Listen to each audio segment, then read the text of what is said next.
The PlayStation 5 and Xbox consoles are way past their honeymoon phase and sort of just stepping out of the midlife crisis where things either get a glow up or sort of stay the same. And let me tell you, both consoles have had quite the roller coaster ride. Not too long from now, the next gen consoles will hit the market, but until then, let's rewind the tape. Since their launches in 2020, it hasn't been smooth sailing.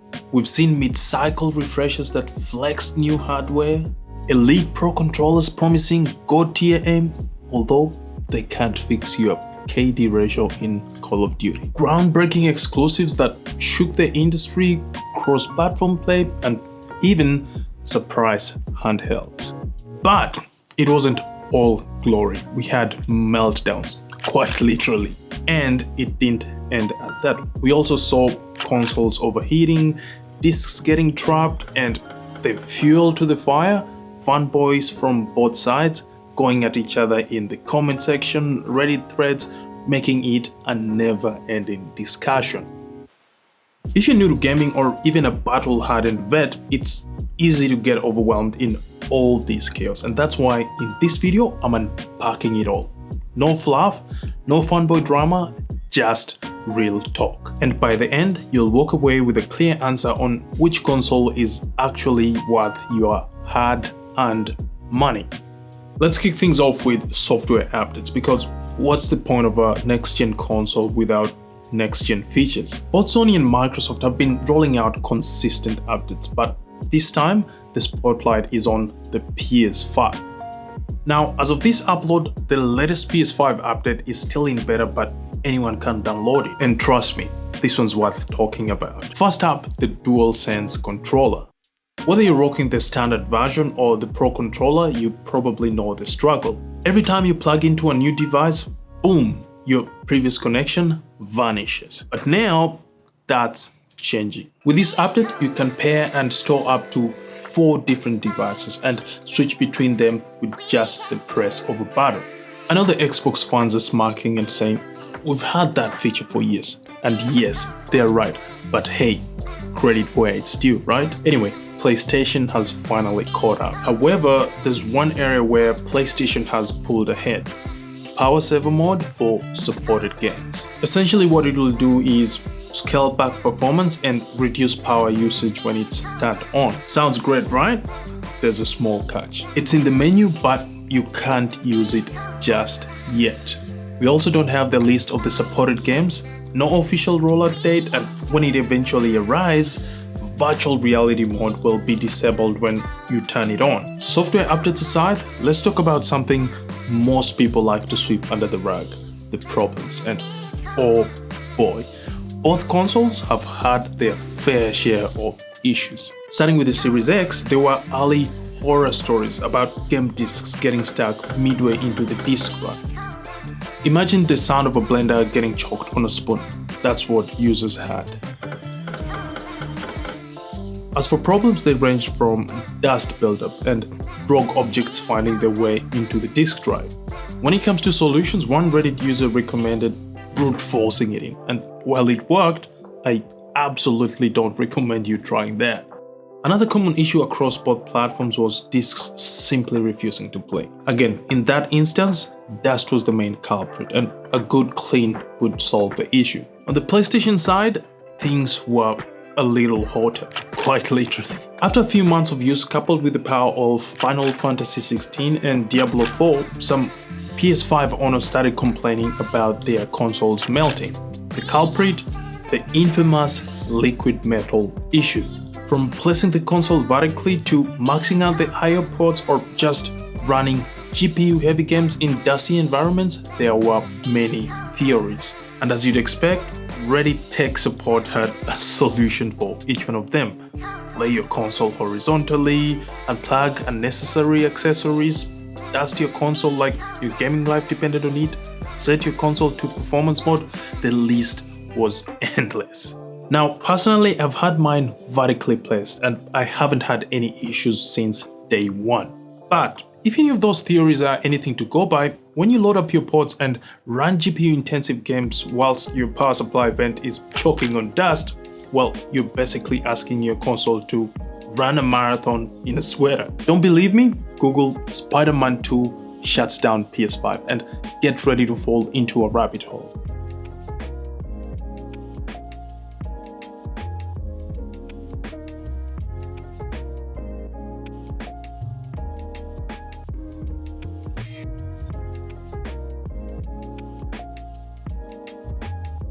Now, for those getting in a bit of a frenzy, most of these issues have been taken care of. But as with anything tech related, there'll always be those one-off issues still lurking around. Moving to performance and hardware, at launch, the Series X was technically more powerful. The numbers backed it and it had an edge over the PS5, although not drastically superior. Matter of fact, the average consumer will barely notice any difference. The launch PS5 packed an 8-core AMD Zen 2 CPU clocked at 3.5 GHz, working in tandem with a 10.28 teraflop RDNA 2 GPU.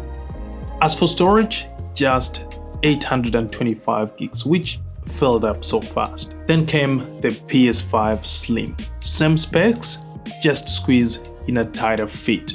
The real game changer was the mid-cycle refresh, aka the PS5 Pro. With a 16.2 RDNA 3 GPU, AI-powered upscaling via PSSR, a 2TB SSD, and native 4K at 120 FPS, that was a real glow-up. For those who want a PC comparison, we are talking something in the ballpark of the 7700 XT on AMD's side or the RTX 4060 Ti on Nvidia's side. On Team Xbox, the Series X launched with an 8-core AMD Zen 2 processor running up to 3.8 GHz. Then it also had a 12 teraflop RDNA 2 GPU and a terabyte of SSD storage. And yes, it did outperform the PS5 in raw numbers. As for the mid-cycle refresh, we only got a storage bump, a new digital-only console, and a new design. Storage-wise, it moved from a terabyte to 2 terabytes on the Series X, then from 512 gigs on the Series S to a terabyte. Speaking of the Series S, it launched with an 8-core AMD Zen 2 CPU running up to 3.6 GHz, then it also had 4 teraflops of RDNA 2 GPU and 512 gigs.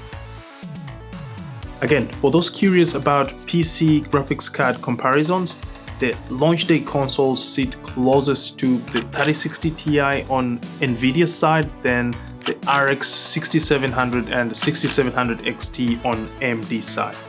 So, now that we've talked about the updates, tackled the chaos, and dug into the hardware, the games would be the next ideal talking point. Alright, let's talk about what really matters, the games, because at the end of the day, no one drops hundreds of dollars on a console just to stare at the menu or gloat about the hardware. Now, just to set the record straight, most of the games we love like Call of Duty, NBA 2K, FC25, Fortnite come on all consoles. No surprises there. But when it comes to exclusives, that's where the line starts getting fuzzy. On PlayStation, you get titles like Spider-Man Miles Morales, God of War, The Last of Us, but here's the thing.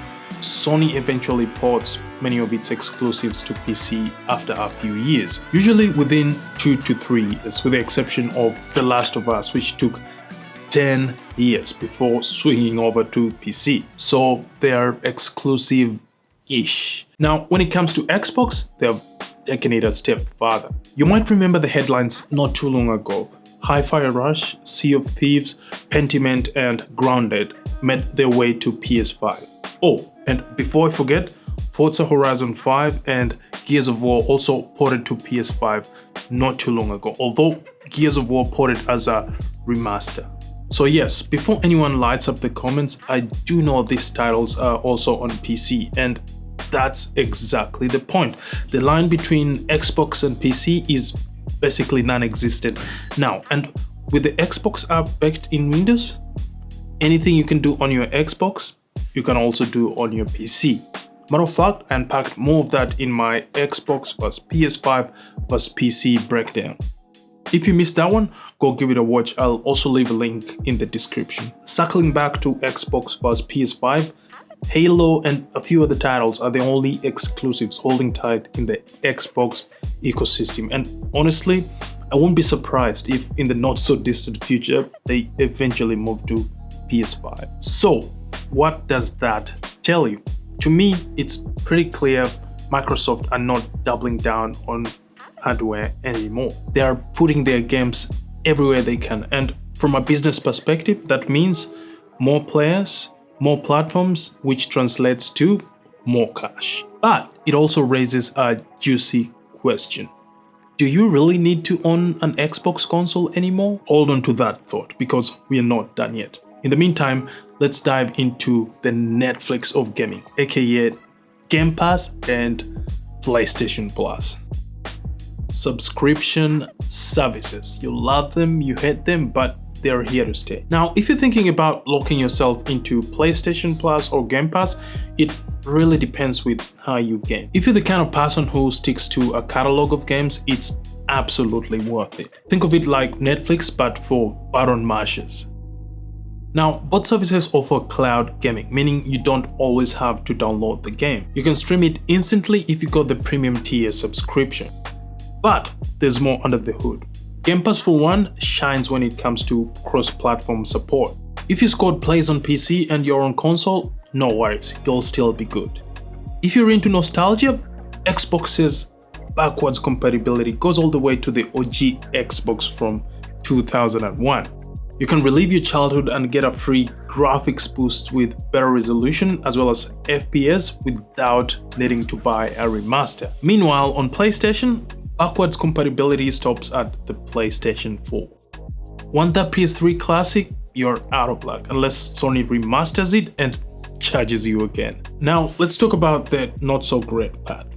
Digital license locks. If you cancel your membership on either platforms, the games you downloaded, poof, you'll lose access, although your saved data will still be on the cloud, but the actual games, gone, unless you resubscribe or buy them outright. Now, at this point, you might be asking yourself, what's the real difference? It comes down to day one releases. Game Pass gives you new releases on launch day at no extra charge. PlayStation Plus, on the other hand, even on the premium plan, you still have to pay full price on launch day. If you'd ask me, it's like showing up at a buffet and being told dessert costs extra. But here's the twist. With Game Pass, when you cancel your subscription, you lose access. But with PlayStation Plus, you bought the game, so you keep it forever, even though it cost your wallet a little more upfront. Once again, we come back to the same question. Do you really need to buy an Xbox console? Think about it, because if you can download the Xbox app on your phone, your iPad, even on your smart TV and play the same exact games without needing a console, what's the point of spending money on hardware? A lot of food for thought. Anyway, what I just said is the perfect segue to my next talking point. A few seconds ago, I mentioned you could download the Xbox app on your phone, your iPad, even on your smart TV and still play Xbox games without needing the console, right? Well, now that the cat's out of the bag, let's unpack remote play properly. For starters, both platforms offer it, but Xbox's cloud gaming has a bit of a head start. You can stream your games from virtually anywhere, your laptop, your mobile device, or even a handheld like the ROG Ally X without needing your console to be on. Matter of fact, you don't even need to own a console. PlayStation, on the other hand, it's a little more possessive. You'll need your console to be on or in rest mode. No PS5, no play. When it comes to cloud streaming, unless you own a PlayStation Portal and live in a select few countries, you won't be able to enjoy that feature, just like us here in Australia. Something you'd be able to enjoy though is using the first ever Xbox handheld, dropping in the not so distant future. Now, if you go back to the video I posted on the 26th of Feb last year, this is what I said. The one thing I'd love to see from Xbox is a handheld gaming device, which would be quite fun to compare to what we already have in the market. Fast forward to now, and guess what? That vision is becoming a reality. Now, before the comment section starts typing in all caps, yes, I know it's technically not a first-party Xbox handheld. I get it. It's an ROG Ally X with a few Xbox design tweaks and branding slapped on. But you know what? It still counts. We finally got an Xbox handheld, and the rest we'll unpack it when I finally get my hands on one. Speaking of laying my hands on handhelds, two that I've extensively laid my hands on are the Xbox and PS5 controllers. Now, I've tested both the standard and Pro controllers across both ecosystems, and aside from the design differences, they do the same job for the most part. I find them responsive, comfy, and they get the job done, whether I'm sweating in Call of Duty or scoring goals in FC24. That said, the real heat comes with the Pro controllers. Over on PlayStation, you've got the DualSense Edge, a sleek controller with remappable back buttons, adjustable triggers, interchangeable thumbsticks, just to name but a few. So if stick drift shows up to ruin the day, no need to throw away the whole controller. Just swap the faulty ones with a new set and you're good to go. On the side of Xbox, the Elite Series 2 has pretty much the same features. Remappable back buttons, adjustable trigger stops, you name it. Now, you might be asking, what's the real difference? Battery life, because that's where Xbox leaves Sony in the dust. With the DualSense Edge, you're getting 6 to 12 hours, and that's a bit of a stretch compared to 40 hours on the Elite Series 2. Outside of that, there's nothing dramatically different. Alright, we've talked about the performance, the issues, the specs, the software, and even the controllers. But what about the console design? Starting with the PS5, we kicked things off in 2020 with the chunky launch model, aka the Wi-Fi router. It came in two versions, a digital only and one with a built-in disk drive. 3 years later, Sony hit us with a slim version. Once again, digital only and one with a disk drive. Although this time, the one with the disk drive was removable.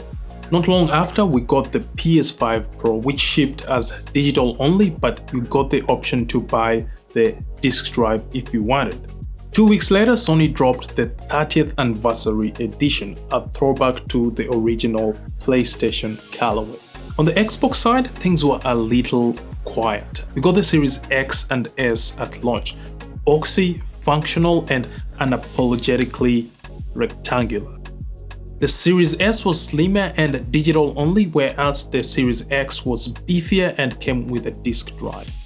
Not long after, rumors of a cylindrical mid-cycle refresh got everyone talking, but Microsoft said no, here's the same exact box, only that this time we give you guys more storage, a new design, and you could also get a digital only copy.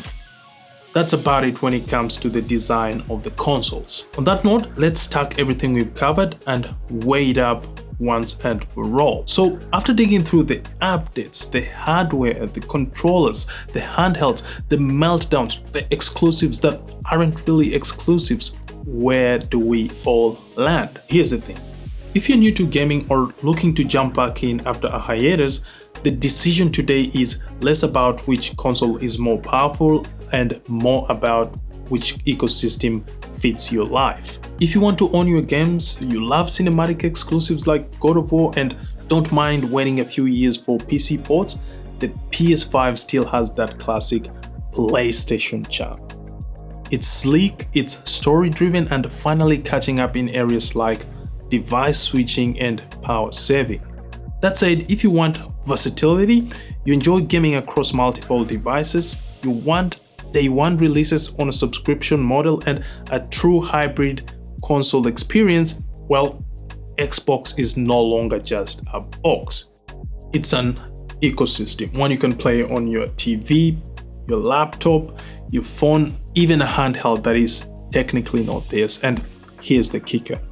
You don't even need to own an Xbox to play Xbox games anymore. That's not an accident, it's a strategy, and it tells us where Microsoft is headed. It's not about selling hardware, it's about getting their games on every screen possible. So, which side wins? To be honest, either side is fine. It actually depends on your needs as a gamer. If your friends are on PlayStation, that's exactly where you should be. If they're on Xbox or PC, you can cross over. Well, there you have it, guys. I hope you enjoyed and found this video helpful. As always, don't forget to like, subscribe, share, and click the notification bell to get notified whenever I post a new video. If you missed the Xbox vs PS5 vs PC video, check it out here. Until then, people of the internet, I'm signing out. See you over here.